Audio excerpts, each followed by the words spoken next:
Good morning students. जैसा कि आप जानते हो हम टेंस पढ़ने वाले हैं। टेंस हमारे पास 3 टाइप्स के होते हैं, present, past and future. Present का मतलब होता है जो अभी चल रहा है, मतलब हाल ही में जो काम हो रहा है, और पास्ट का मतलब होता है जो बीता हुआ कल है, जो हमारा गुजर गया है। जैसे कि आप लोग पहले 8th में थे, ये हमारा पास्ट है, और जैसे आप 9th में आ गए, ये हमारा प्रेजेंट टेंस है। अब आता है हमारा फ्यूचर टेंस। जैसे आप 10th में जाओगे तो हमारा जो आने वाला जो कल होता है वो हमारा फ्यूचर टेंस होता है। आज हम पढ़ेंगे कि हमारे 3 जो टाइप्स होते हैं टेंस के, उसके अलावा उनके 4 पार्ट्स होते हैं, simple, continuous, perfect and perfect continuous. तो हमारा जो आज का टेंस है वो है प्रेजेंट सिंपल टेंस। ये हमारा फर्स्ट टेंस होता है। इसकी सबसे पहले हम ये जानेंगे कि हम पहचान कैसे करेंगे कि हमारा प्रेजेंट सिंपल टेंस है। सबसे पहले हम जानेंगे इसकी हिंदी पहचान। जैसे आप कुछ भी सेंटेंस बोलते हो हमारे जो डेली यूजेस में आते हैं कि वह स्कूल जाता है, वह काम करता है, वह खाता है, पीता है, वगैरह वगैरह, तो आप इसकी पहचान कैसे करोगे? हमारे जो लास्ट में आएगा वो या तो ताहे आएगा, तीहे आएगा, या ते है। प्रेजेंट में जो भी काम होता है उसको हम ऐसे बोलते हैं कि वो खाना खाता है, तो हमारा प्रेजेंट में हो रहा है। सबसे पहले हमारी ये पहचान ताहे, तीहे, तेहे, ताहू और तीहू, ये हमारे प्रेजेंट सिंपल की पहचान होती है। अब हम आते हैं इसकी एचवी पे। एचवी का मतलब होता है हेल्पिंग वर्ब, जिससे हम क्या करते हैं, इंग्लिश जो सेंटेंस होते हैं उसकी पहचान हमें एचवी के थ्रू होती है। हमारी एचवी होती है डू और डज।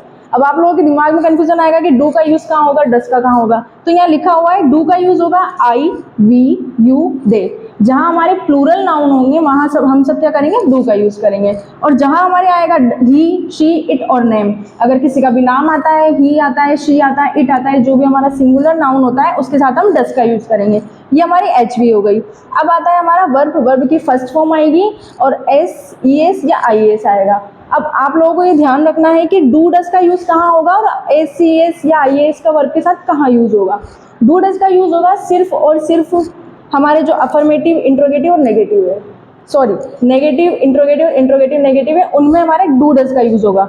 बाकी जो हमारा अफर्मेटिव फॉर्मूला होता है, जैसे कि आप सभी को पता है टेंस, हर टेंस जैसे हमारे टेंस है इसके भी 4 पार्ट्स होते हैं, अफर्मेटिव, नेगेटिव, इंट्रोगेटिव और इंट्रोगेटिव नेगेटिव।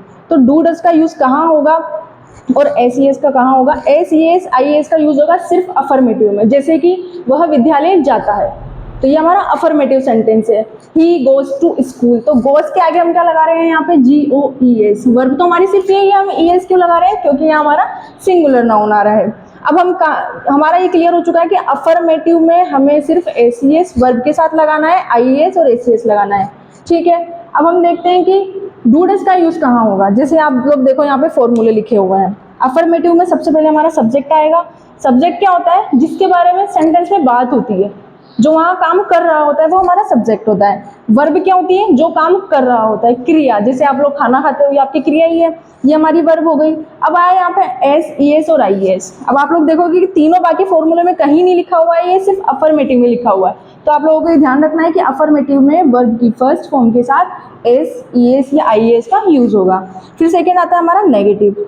अब हमें सिर्फ अफर्मेटिव में यूज नहीं करना है डूडस का, बाकी सभी में डूडस का यूज करना है।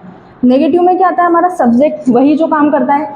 आप लोगों को फॉर्मूले याद करने की कोई जरूरत नहीं है। अगर आप एच वी और वर्ब याद कर लोगे तो फॉर्मूले सब एक जैसे होते हैं, सब में सब्जेक्ट पहले आएगा, कहीं पे डब्ल्यू एच वर्ड पहले आएगा, नोट सेम जगह आता है, क्वेश्चन मार्क सब कुछ सेम जगह आता है। तो आपको सिर्फ वर्ब और एच वी याद करनी है।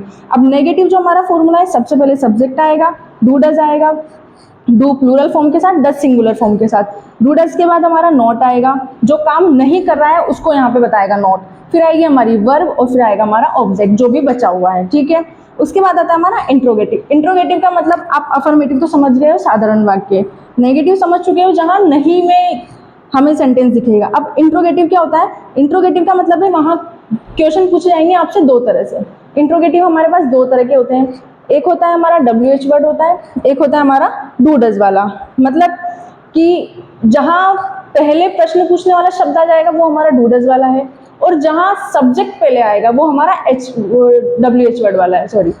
तो हमारा इंट्रोगेटिव होता है स्टार्ट, डू डज पहले आएगा, फिर सब्जेक्ट आएगा, वर्ब की फर्स्ट फॉर्म आएगी, ऑब्जेक्ट और क्वेश्चन मार्क। सबसे जो मेन पहचान होगी वो आपकी क्वेश्चन मार्क से होगी कि ये हमारा इंट्रोगेटिव सेंटेंस है। अब डू डज वाला हमारा हो गया और डब्ल्यू एच वर्ड वाला हो गया। डब्ल्यू एच वर्ड और डू डज में सिर्फ एक डिफरेंट है कि डब्ल्यू एच वर्ड में जो हमारे डब्ल्यू एच वर्ड होते हैं, वॉट, व्हेन, व्हाई, हु, इन सभी का जो यूज होगा ये हमारे डब्ल्यू एच वर्ड होते हैं। इन सभी का यूज हमारे डब्ल्यू एच सेंटेंस में होगा। तो डब्ल्यू एच वर्ड आ गया, फिर वही डूडस आएगा, एच बी हमारी, सब्जेक्ट आएगा, वर्ब की first form, object and question mark. ये दोनों फॉर्मूले सेम होते हैं, सिर्फ हमें फर्स्ट में WH वर्ड का यूज करना होता है। अब फोर्थ एंड लास्ट होता है हमारा इंट्रोगेटिव नेगेटिव। इसकी पहचान क्या होती है? सबसे पहले तो हम इंट्रोगेटिव से पहचानेंगे कि क्वेश्चन मार्क पीछे आएगा, उसके बाद हमारा नॉट आएगा, क्योंकि क्या है, इंट्रोगेटिव नेगेटिव है। तो वही WH वर्ड आएगा, फिर डूडस आएगा, सब्जेक्ट, सब्जेक्ट के बाद नॉट, नॉट के बाद वर्ब की फर्स्ट फॉर्म एंड ऑब्जेक्ट और क्वेश्चन मार्क। ये हमारा WH वर्ड वाला फॉर्मूला है, ये हमारा डूडस वाला फॉर्मूला है। डूडस, सब्जेक्ट, नॉट, वर्ब की first form and object in question mark. अब यहाँ तक आप लोग क्लियर हो चुके हो कि डूडस का यूज कहाँ होगा, ACS का यूज कहाँ होगा, डूडस का कहाँ होगा। ACS का अफर्मेटिव में होगा, बाकी जितने भी फॉर्मूले उनमें डूडस का यूज होगा। हमें ACS भूल कर भी वर्ब के साथ नहीं लगाना है, ठीक है। अब हम सेंटेंस देखते हैं, जैसे कि हमारा ये कौन सा सेंटेंस है, अफर्मेटिव का है, नहीं तो इसमें क्वेश्चन मार्क है, नहीं यहाँ पर नहीं लिखा हुआ है, कुछ भी नहीं लिखा हुआ है, ये हमारा साधारण वाक्य अफर्मेटिव जिसे हम बोलते हैं। वह जाता है, तो प्रेजेंट में जाता है वो, तो वह के लिए क्या आएगा, ही। अब ही क्यों आया है? क्योंकि यहाँ पे जाता लिखा हुआ है, लड़का है, यहाँ पे लड़की नहीं है, आपको ये बात ध्यान रखनी है, आप शी मत लगाना यहाँ पे। ही जाने के लिए क्या लिखेंगे, गो। अब ACS क्यों लगाया है? क्योंकि हमने पढ़ा था कि अफर्मेटिव जो फॉर्मूला है सिर्फ उसमें ACS लगेगा, बाकी कहीं हमें नहीं लगाना है। आप लोग यहाँ डूडस मत लगाना, गलत हो जाएगा। अब आता है हमारा सेकंड जो हमारा नेगेटिव फॉर्मूला है, वह खाना नहीं खाता है। तो प्रेजेंट में वह खाना नहीं खाता है, प्रेजेंट का है, और नहीं है तो हमारा नेगेटिव सेंटेंस है। वह ही के लिए वह आ चुका है। अब हमने डूडस क्यों लगाया है यहाँ पे?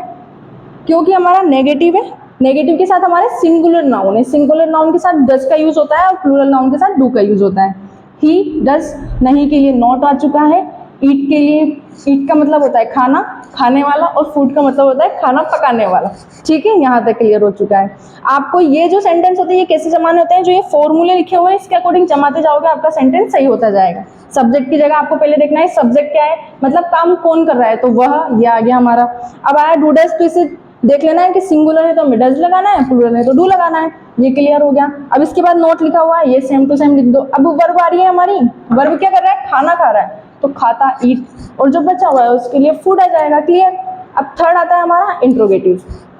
यहाँ तक क्लियर है आप लोग? इंट्रोगेटिव दो तरह के होते हैं, डूडस वाले और WH वर्ड वाले। तो क्या राम गाना गाता है, यहाँ डूडस वाला है या WH वर्ड वाला है, आप कैसे पहचानोगे? आप ऐसे पहचानोगे कि मैंने फर्स्ट में बताया था कि जो हमारा क्वेश्चन पूछने वाला जो वर्ड है वो फर्स्ट में आएगा। यहाँ आ रहा है, आप इन्हीं से तो क्वेश्चन पूछते हो, क्या, क्यों, कैसे, कब, यही हमारे क्वेश्चन होते हैं। ये आ गया तो हमारा डूडस वाला है, हमें बिना सोचे समझे डूडस लगा देना है। अगर हमारे आता है कि सब्जेक्ट पहले आ रहा है और डूडस जो भी हमारे क्वेश्चन पूछने वाले आते हैं वो बीच में आ रहे हैं, तो ये हमारे क्या होंगे, WH वर्ड वाले होंगे। ये क्लियर हो गया आपको यहाँ तक? अब आता है हमारा, क्या राम गाना गाता है। हम कैसे पहचानेंगे, क्वेश्चन मार्क है तो इंट्रोगेटिव है। सबसे पहले क्या लिखेंगे हम, हमारा देखो इंट्रोगेटिव फॉर्मूला ये रहा डूडस वाला, तो डूडस। अब डू और डज में से क्या आएगा, यहाँ डज आएगा। क्यों आएगा? क्योंकि राम है, राम क्या है, हमारा सिंगुलर नाउन है, डज आ चुका है। अब हम क्या लिखेंगे, डज के बाद सब्जेक्ट दिया हुआ है, ये हमारा सब्जेक्ट आ चुका है। अब इसके बाद वर्ब की फर्स्ट फॉर्म, वर्ब की फर्स्ट फॉर्म का मतलब क्या करता है, वो गाना गाता है, गाता है, गाते को क्या बोलते हैं, सिंग। सिंग का सिंग ही आएगा, आपको एस नहीं लगाना है। क्यों नहीं लगाना है? क्योंकि डूडस आ चुका है, सिंग आ गया, ए सॉन्ग, एक गाना गाता है, और लास्ट में क्वेश्चन मार्क। अगर क्वेश्चन मार्क नहीं लगाओगे तो आपका क्वेश्चन गलत भी हो सकता है, क्योंकि पहचान यही है हमारी, ठीक है। ये हमारा हो गया इंट्रोगेटिव। अब यहाँ मैं WH वर्ड वाला इंट्रोगेटिव नहीं बता रही हूँ, वो आप लोगों को करना है, ठीक है। लास्ट हमारा होता है इंट्रोगेटिव नेगेटिव। इसकी पहचान क्या है, एक तो नहीं आ रहा है यहाँ पे, लास्ट में क्वेश्चन मार्क आ रहा है, ये हमारी पहचान है। अब यहाँ हम कैसे पता करेंगे WH वर्ड वाला है, क्योंकि हमारे फर्स्ट में सब्जेक्ट आ रहा है, ये हमारी पहचान है, ठीक है। अब आप लोग कैसे पहचानोगे, फर्स्ट में सब्जेक्ट आ रहा है तो क्यों आया, क्यों के लिए क्या यूज करते हैं, वाई करते हैं, तो वाई आ चुका है। वाई के बाद क्या आएगा हमारा, WH वर्ड आ चुका है। वाई के बाद डूडस, डू या डज आएगा। क्यों आएगा? क्योंकि राधा है, राधा हमारी क्या है, सिंगुलर नाउन है। डज के बाद क्या आ चुका है, सब्जेक्ट, ये आ चुका है हमारा राधा। फिर नोट लिखेंगे, सेम टू सेम आ गया। अब क्या लिखेंगे, वर्ब की फर्स्ट फॉर्म क्या करती है, खाना पकाती है, तो पकाने को कुक बोलते हैं। कुक के बाद जो ऑब्जेक्ट बचा हुआ है, फूड, जो भी बचा हुआ है आपके पास वो आ जाएगा, और क्वेश्चन मार्क आ जाएगा। हमने सब कुछ समझ लिया है, मैंने आपको सब कुछ समझा दिया। अब मैं आपको 4 सेंटेंस दे रही हूँ, अब आपको ये पहचानने भी है कि ये है किसके, अफर्मेटिव है, नेगेटिव है, इंट्रोगेटिव है, इंटरोगेटिव है। पहला आपके मोहन मैदान में खेलता है, सेकेंड है हम रामगंज मंडी में नहीं रहते हैं, क्या वह बाजार जाती है, और राम विद्यालय क्यों नहीं जाता है। आपको ये चारों सेंटेंस बना के लेके आना है।